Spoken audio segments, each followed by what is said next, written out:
Hey, Pro Organizers, it's your podcast host, Melissa, and this is part 2 of my conversation with Rachel Rosenthal talking about press. I wanted to divide this into 2 different conversations, but put them out in the same week. In this conversation, we are talking about, okay, I'm sold. You have sold me on doing press. It's important, but how do I do it?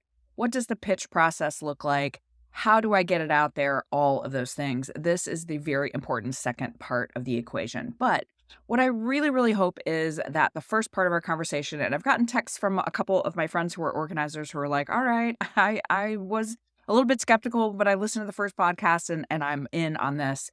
I just hope that you have gotten some inspiration to go out and even try to pitch one thing. Maybe it's a local podcast. Maybe it's a big TV station in your area. I would absolutely love for you to go out and decide, hey, I'm going to go pitch someone. The other thing I'll tell you, this is the kind of thing that once you do it the first time, it's nerve-wracking. It's scary. It's, especially if speaking isn't your thing or, like Rachel discusses how she's actually a pretty shy person. Once you get used to it, though, and you get one thing under your belt, then it's easier to do the second thing. It's easier to do the third thing. And then all of a sudden you see you're doing the 50th thing and it's really great and you're happy that you did it. So get out there, rip the Band-Aid off, find something fun. I actually pitched someone on being on the podcast. I sent an email out to someone that I had been recommended to be on the podcast, and I sent her a pitch to be on the podcast, and she emailed back, "Oh my gosh, I'm so excited, but I've never been on a podcast before. I am nervous. I don't know what to do." Just take it easy on yourself, and I promise you, you will be able to go do it. Okay, as I said in the last podcast, I met Rachel at the How To Summit last year. And a lot of you that listen to the podcast were there because I talked to a lot of podcast listeners. But I think that it would be awesome if a whole bunch of us showed up in Austin, Texas in September. So the How To Summit is open for early registration. It's $395. That will go up on January 31st. I would love to have people come to the How To Summit. I will be there. I will be speaking. I'm so excited. And I would love to meet so many organizers there. Hit up howtosummit.org for that early registration bonus. And then email me hello@proorganizerstudio.com if you're going to be there so that I can put you on my list of people that I want to meet. All right, so it's our second interview with Rachel Rosenthal. Let's get going. Tell us a little bit about the pitching process, because I think that's probably the thing that will stop most people. They're like, okay, cool, I'm sold on this, but how exactly do I go about it? Can you talk a little bit about that process? And so we'll talk about this later, but I have a press course where I give you Yep. some templates on how to actually do it because I do feel like that stops people and I don't want it to. And especially because people think I'm not the best writer and all that. Just remember, whoever it is, writer, TV producer, all these people, they get hundreds of emails a day. So the point of this is number one, cutting through all of that. And how do you do it? And number two, writing pitches that are timely, that have interesting topics. And again, for the organizing world, because obviously I know that the best, we don't have a ton of topics that are like related to world news events. That's just not something that happens. Like we can't comment. I mean, I've tried. I just did a story with some celebrities and that comes in once around a moon. We're not commenting on world events with organizing. It just doesn't fit for the most part. So you're creating the story. And so you have to be a little bit creative. So number one, I would go back and look at what has been published on that publication first, online, in a magazine, in TV, and say, how are these publications actually writing, reading, whatever the thing is? How are we hearing about organization in that form? Because that's going to help you with your pitch because you don't want to be pitching a local magazine and they do a lot of top 10 lists, for example, 3 reasons why you should get your garage organized before the winter. You don't then want to be pitching something that doesn't have a number in it or doesn't relate to the way that they're actually writing. Because if you then go against the grain, there's more chance that they're probably not going to pick you up. Again, that doesn't mean that they always do it the same way, but that's just a way to start to say, okay, how was that story written? And that's how I can start to do my pitch. When I'm pitching, so I'm first looking at that. I'm first looking at the last time they did maybe a story about that. Again, I'm talking about an online magazine. When is the last time they did organizing your kitchen to get it ready for a holiday? If it's something that they've done recently, then you have to think about it. That's probably not something that they're going to pick up again unless it's really seasonal and there's so much time in between or so much has gone on in the world that you can then talk about it because publications and places don't want to repeat stories. So think about that and then make it as succinct and interesting as possible. These people don't want to read 3 pages on how to get a garage organized. It's like a 2 to 3 sentence. How do you get your garage organized? And what's your interesting or what's your specific spin on how you're going to do it versus the next professional organizer that's going to email them 2 days later about organizing their garage? And I would just like everyone to think about, by the way, we should all be thinking about this all day, every day. It's about them. So whether that is a potential client that is coming to you, we're going to talk about how we are going to help them. It's not about us, it's about them. And especially with these publications, any publication, any sort of press, how are you going to get them viewers, get them readers, get people interested in what they have? Remember, it's a business on the other side, whether it's a podcast, whether it's a TV show, whether it's a blog. All those things are still a business. And so it isn't about you. Yes, you're going to go on and you're going to have, if let's say TV, organizing expert under your name, professional organizer, when they do the bio online, that's great. And that's press and a way to give you exposure and a link to your website or a link to your Instagram, whatever it is. But in the end, they're bringing you on, just like you said, to help their business. And so you need to show in the pitch, you're going to help their business. That's not to say you can't talk about you and your expertise, but in that pitch, it is not about you. It is about how you're going to help their client, their consumer, their reader, their listener. And then you're showing why you can give that expertise. Yeah. I will just throw in here a couple personal stories as someone who gets pitched a lot. I get pitched as a podcast creator. And what I will tell you is the best story ever was someone who pitched me. I couldn't make this up if I actually tried, but it was a PR person that said, I have XYZ. She's an expert in aquatic weed control in ponds and lakes. And Gosh. I wish I could. And I go, it's literally called the Pro Organizer Studio Podcast. So that one is particularly egregious, but the reason I want to tell this story is I get a ton of pitches from people who will say, I love the Pro Organizer Studio podcast. I loved your recent episode on blah. It's a cut and paste thing that they have just pulled from the internet.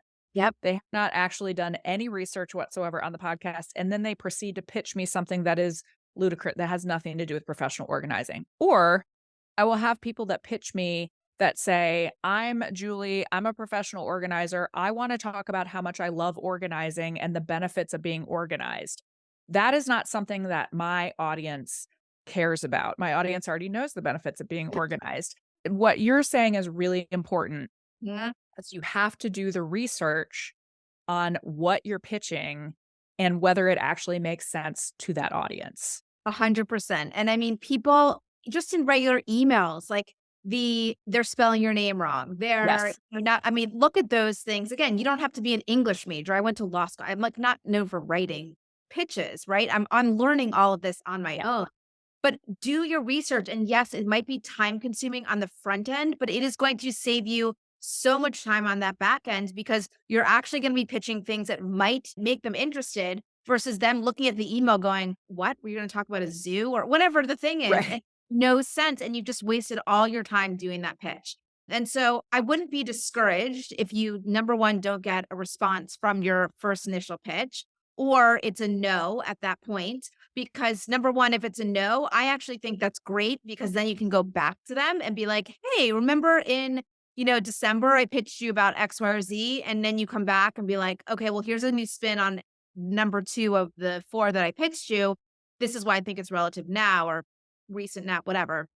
But I think a no is not a no forever. I always think of a no, unless they're really saying like no forever. But I think a no is just, okay, great. It isn't going to work this time because you have no idea. The stories they're working on, the articles they're working on, you just have no concept about that. And so I had to learn that for myself. Don't take it too personally. I feel like we're in show business, when I tell people about this, but it's just like, it's not personal. They have their own stuff going on. They have editors that are telling them what stories to write. It's not personal. Just like when a client might not necessarily choose you and goes with a different organizer, or you said no to a certain, it's not personal. And so I just want people to build like a thicker skin, because I know it sounds like a lot of work to go and do the research and write and wait for the response, but it pays dividends. Trust me. It really helps with clients coming to you and your credibility. And then I don't know about most people who are listening to this, but my clients talk with other clients, and Yep. that's how, and I've lasted for 15 years with a lot of referrals. And so you just have to continue to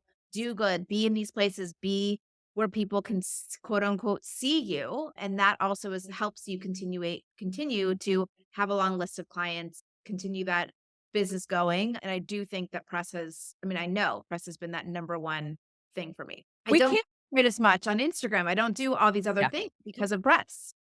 Well, and we cannot. I mean, I work with pro organizers all over the place, as you do too, and referrals continue in our hyper connected online 24/7 world. Personal word of mouth referrals are still a ginormous part of so many people's businesses. I mean, I feel like a dinosaur every time I say that, but I mean, like when I started, there was no Instagram. Like I Right. had a newsletter, and I'll actually tell you the story really You're quick. like an OG organizer, by the way. I'm old, okay?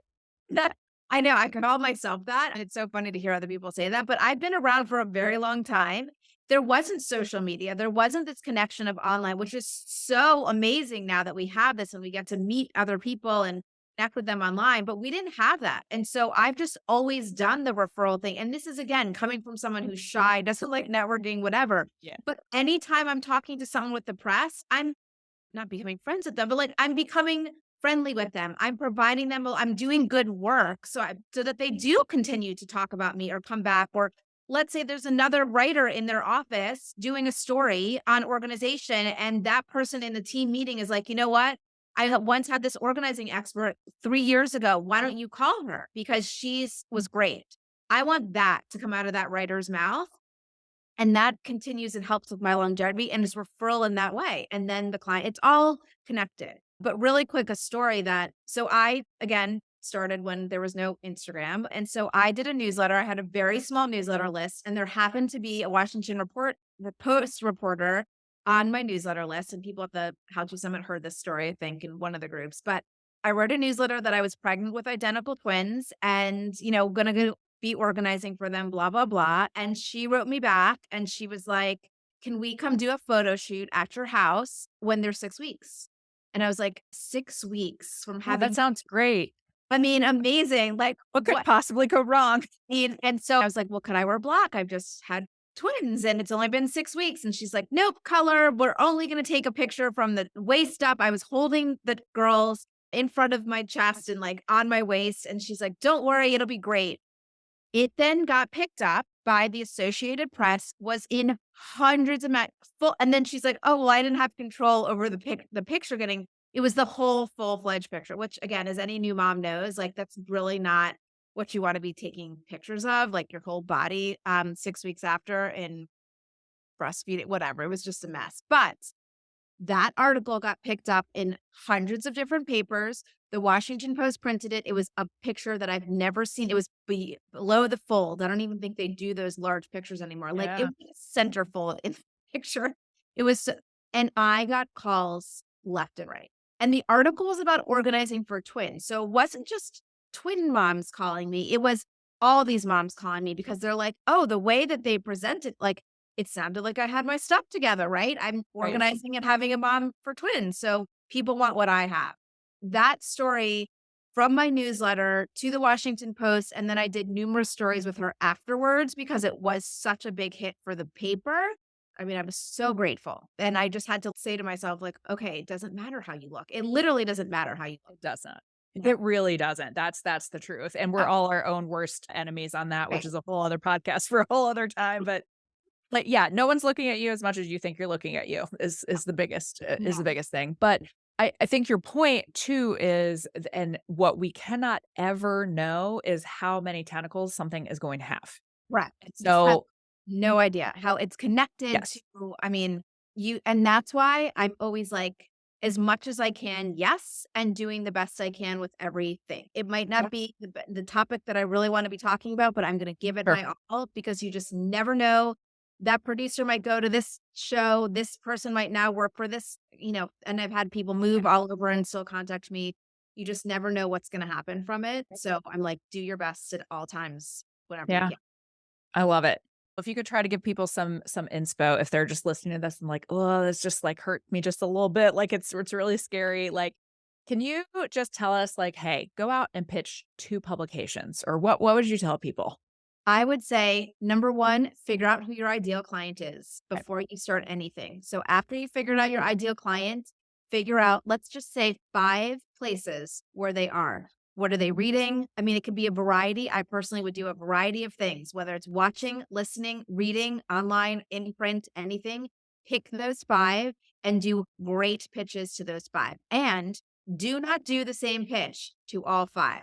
Great Right? ad Because you don't wanna be pitching the same thing and then 2 of them hit, if that is the case. And then just don't be discouraged if 0 of those 5 come back to you and say, "We wanna do a story now. We wanna have you on the podcast now." Don't take it personal. Go back, regroup, maybe rejigger things of how you've written it or who you're looking at, and go back and continue to pitch. I Yeah. promise you it will pay off. It will give your business a huge, huge help both in credibility and your bottom line.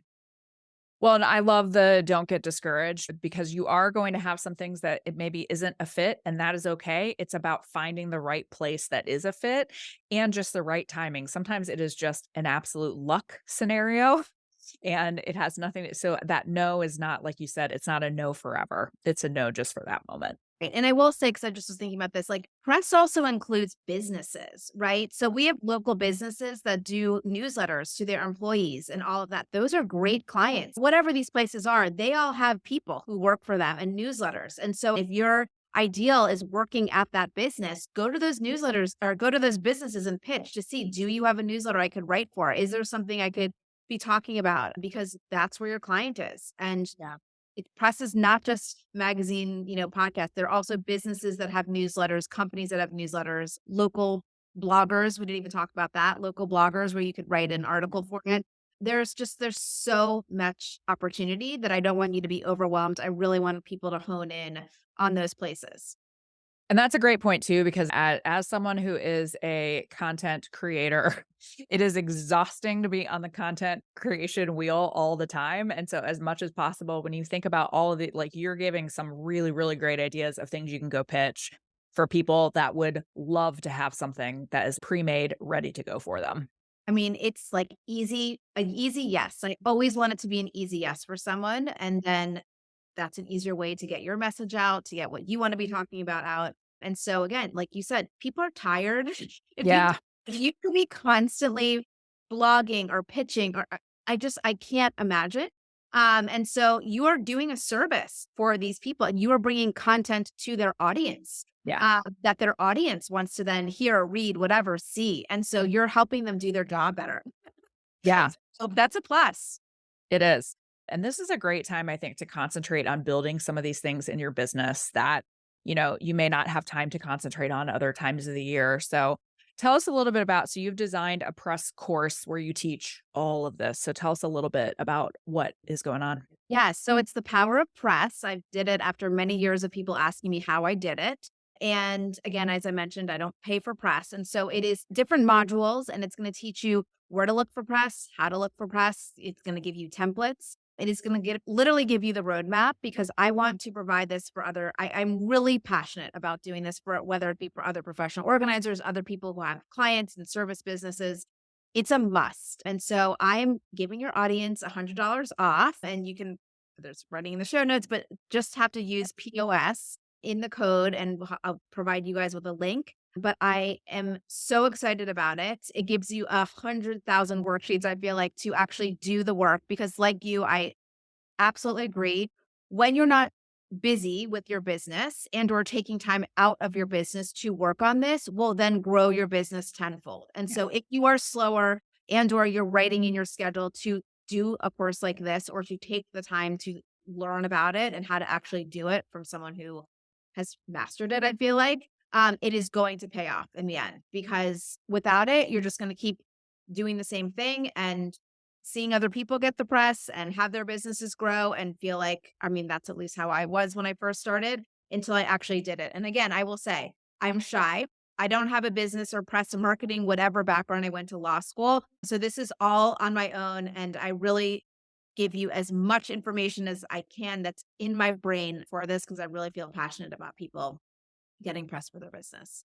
It's always great to get the cheat codes from someone who has already done all of the work. Like, one of the things I say is I've made all the mistakes so you don't have to. Like, that's you have done 100%. all of the work and it's done. And I will say the landscape is competitive now, in terms of press and all of that. And so I want these people who are taking, like, you get it, and you can get it. And again, people do it on their own. That's great. But I'm always one of those people like you. I've gone through the mistakes. I've been doing this for 15 years. And I want people to learn from my mistakes and just have the templates and go in and do it. And it gives you some ideas on what to pitch, how to pitch, places to pitch, all that kind of stuff. So I'm excited for everyone. I feel like 15 years in media is like dog years though. Like, you have way more experience than just 15. I mean, 15 years is a lot of experience, but like it's probably even more than that.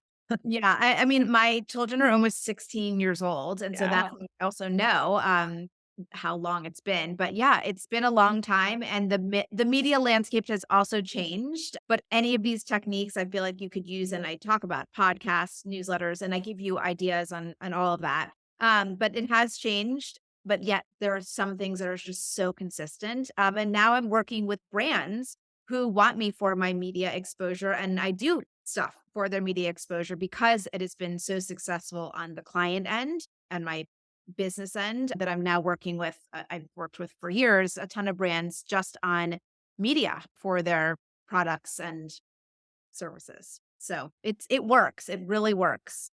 Well, and that's one thing that we didn't really touch on, but the other thing too is I will frequently tell people, what are your goals for your business? And if it's in-home local organizing, that Yes. is a segment that you can research and that's a segment you can work in. But also, if you have aspirations in your organizing business to be bigger or to have a national audience or to write a book or whatever it is, whatever your ambitions are, if you really want to be an organizing influencer, because that is also a thing. Like, there are other parts of your business that don't have to be in-home organizing that also you can expand into, and press is critical for those things. 100%. And that's why, and we talk about it in the course, like, what are your goals? There's a section for that. And we talk about it a little bit more because everyone's goals are not the same. And the press and where it's going to lead you is not going to be the same thing. So, different podcasts, local, national, what you're actually wanting to do, you make a great point. It is not leading you all in the same direction. And so you have to be strategic about it. My goals have changed over 15 years. When I first started, it was very different. But you got to be strategic and just sit down and do it. And I know when you're running the business, there's no time and all of that. And I still do all my press myself. Even though I have a team, I'm always the one doing it because I'm so passionate about it. And I feel like no one can do it. And no one can be in my brain as much as I can be, but it's crucial. It's really crucial. And I feel like it can open so many different types of doors. Like you were talking about influencer, brands, podcast, whatever, podcast of your own, a book of your own, but you have to be smart about where you're actually, it's not throwing spaghetti against the wall and hoping something sticks. Right. Well, where can people find you on the great big wide interweb? So you can find me on my website, which is rachelrosenthal.co, or you can find me on Instagram at Rachel Organizes. And then hopefully I'll send you guys the link to the course and you'll get all the press and more. I'm really passionate about that. And if people need individual coaching, I'm available for that also, that you can see on my website around the press. But I want people to try it and they'll get $100 off with your code, and really hope that they'll dive into it. And I promise you it will be worth it. This is one of those things that if one thing lands, right, it could totally, like you said, change the trajectory of your business, and it only takes that one thing. But knowing all of the pieces that go into it and being armed with that and knowing how to do it is really important. So, Yeah. And then using that press like we talked about. well, wonderful. Rachel, thank you so much. This was like 40,000 pounds of information, which is amazing. Thank you so much. I am so happy to have been here. Thank you so much for having me, and wishing everyone so much success and lots of press in their business. One of the things that I love about talking to people who have, like you have organizing experience and you have all these other experience. It's not, you are not just like, hey, I'm going to teach you how to do press. You have done it for your own organizing business. And so that's why you know what you're doing. I kind of do. I like to say I do. Thank you so much again to Rachel for your time. You have really taught us a ton of stuff, and I am thrilled for so many people to get out there and get some cool PR. Just a couple of friendly reminders. If you use code POS, you will get $100 off of Rachel's course. If you are interested in learning a lot more and learning her exact pitch process, and the link for that will be in the show notes. And if you have any questions at all about our programs, our coaching, anything about the organizing industry, I would love to chat with you. My email is hello@proorganizerstudio.com. And sometimes people are like, oh, tell Melissa and Jen hi. It's my email. I answer all of them. So please just know it's really me that answers them. It's really me that reads them. And I would love to connect with you. Have a great day, organizers.